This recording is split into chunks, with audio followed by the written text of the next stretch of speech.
कोई जरूरत नहीं है गाने की। भाई क्यों गाओगे पूरा वंदे मातरम? गा ही नहीं सकता कोई एक बंदा गा के दिखा दे पूरा वंदे मातरम।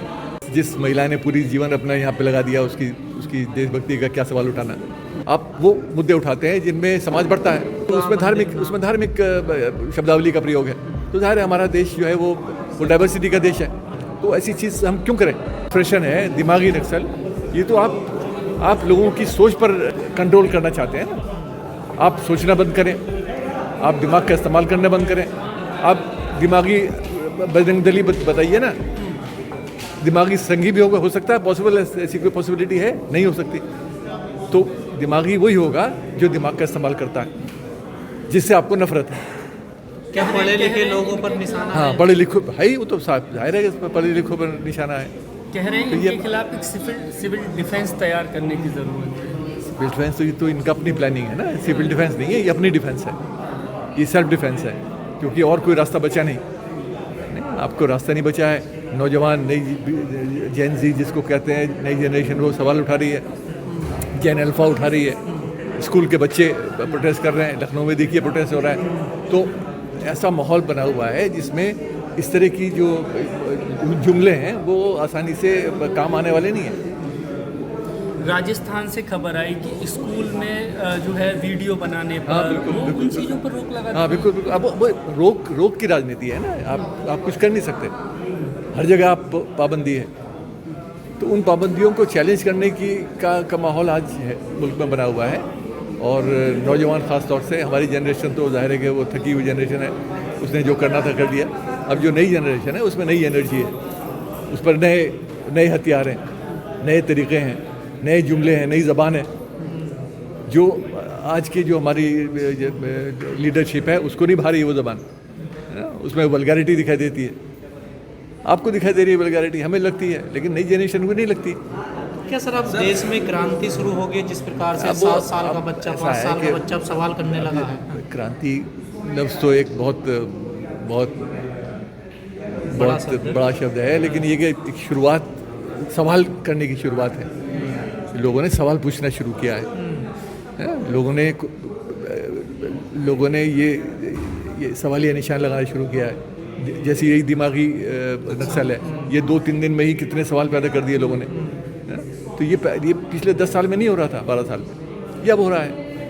तो वो माहौल एक बदला हुआ माहौल है। उस माहौल में बहुत सारी चीज़ें जो अभी तक हो पाई हैं वो इतनी आसानी से नहीं हो पाएंगी। सर एक सवाल ये है कि सोनिया गांधी की देशभक्ति राष्ट्रभक्ति पर भी सवाल खड़े हो रहे हैं कि उन्होंने ये सब बेकार की बात है। ये कोई पूरी ये कांग्रेस पार्टी का ये 1936 में पूरा फैसला हो चुका था। रविन्द्रनाथ टैगोर, सुभाष चंद्र बोस, टैगोर के साथ मिलकर, टैगोर से बड़े देशभक्त ये लोग नहीं हैं, न ये उतने पढ़े लिखे हैं, न उतने बड़े कवि हैं। उस कवि ने, राष्ट्र कवि ने, गुरुदेव ने ये फैसला किया था कि शुरू की जो 2 स्टैंजा हैं वो गाए जाएं, और कांग्रेस पार्टी को कहा आप इनका इस्तेमाल किए। बाकी जो हैं उनमें कहीं कंट्रोवर्सी हो सकती है, कुछ लोगों को एतराज़ हो सकता है, तो उसमें धार्मिक शब्दावली का प्रयोग है। तो जाहिर है हमारा देश जो है वो डाइवर्सिटी का देश है, जिसमें बहुत सारे धर्म रहते हैं, तो ऐसी चीज़ हम क्यों करें इस्तेमाल? तो ये चीज़ है, ये इस पर फैसला ऑलरेडी हो चुका था। लेकिन इन लोगों को उन मुद्दों को उठाने की ज़रूरत होती है जो मुद्दे डिवाइड करें, जो पोलराइज करें। तो ये जानबूझ के किया जा रहा है, तो उसमें कोई 80 साल लग गए। बीजेपी वाले कह रहे पहली बार पूरा वंदे मातरम गाने में। कोई ज़रूरत नहीं है गाने की। भाई क्यों गाओगे पूरा वंदे मातरम? गा ही नहीं सकता कोई एक बंदा गा के दिखा दे पूरा वंदे मातरम, क्योंकि वो इतना कलिष्ठ ज़बान में है, 3 मिनट 20 सेकंड का है, उसका सम्मान नहीं रह पाता है। शॉर्ट चीज़ जो होती है उसका सम्मान रह पाता है। 80-90 सेकंड का जनगण मन था, सब लोग आते थे, गा ही रहे हैं पूरे 80 साल से। पिछले दिनों देखने को मिला वंदे मातरम पर लिंचिंग हुई, तो क्या लिंचिंग को बढ़ावा देने की ये तैयारी है क्या सर? अब ये लिंचिंग तो कोई ना किसी बहाने पर हो ही जाती है, उसमें लिंचिंग क्या है? जब बीजेपी के लोग सोनिया गांधी की देशभक्ति पे सवाल खड़ा कर रहे हैं, इस पे क्या? अरे वो सब क्या, अब जिस महिला ने पूरी जीवन अपना यहाँ पे लगा दिया, उसकी देशभक्ति का क्या सवाल उठाना? सरकार को वंदे मातरम जरूरी है, बच्चों के सरों पे छत गिर रही यही है, ना, यही तो बात है, यही बात है ना। ये सरकार की प्रायोरिटीज देखिए ना क्या है। प्रायोरिटीज लॉपसाइडेड हैं। आपको शिक्षा की बात नहीं करनी, आपको गरीबी की बात नहीं करनी, आपको देश को एक साथ इकट्ठा रखने की बात नहीं करनी है। आप वो मुद्दे उठाते हैं जिनमें समाज बढ़ता है, देश बढ़ता है। तो ये जानबूझ के की जाने वाली साजिश है। अच्छा सर, 12 साल में कैसा लगा मोदी जी का भाषण इस बार लाल किले में? सबसे ख़राब। पिछले वाले भी बहुत अच्छे नहीं थे, इस बार तो कुछ बहुत थका हुआ भाषण था, क्या बहुत थका हुआ भाषण था, कॉन्फिडेंस भी लो था, उसमें एक डिलीवरी भी बहुत ख़राब थी। और मतलब सब लोग मुझसे क्या कहलवा रहे हैं, आप सब लोगों ने सुना है।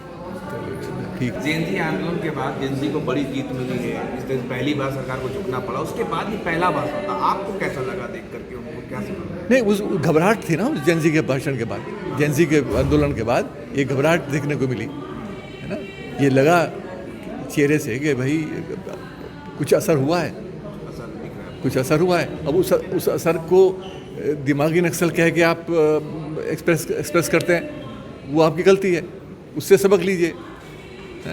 आप अपना रास्ता संवारने की कोशिश करें, जो गलतियां हुई हैं उनको आप सुधारने की कोशिश करें।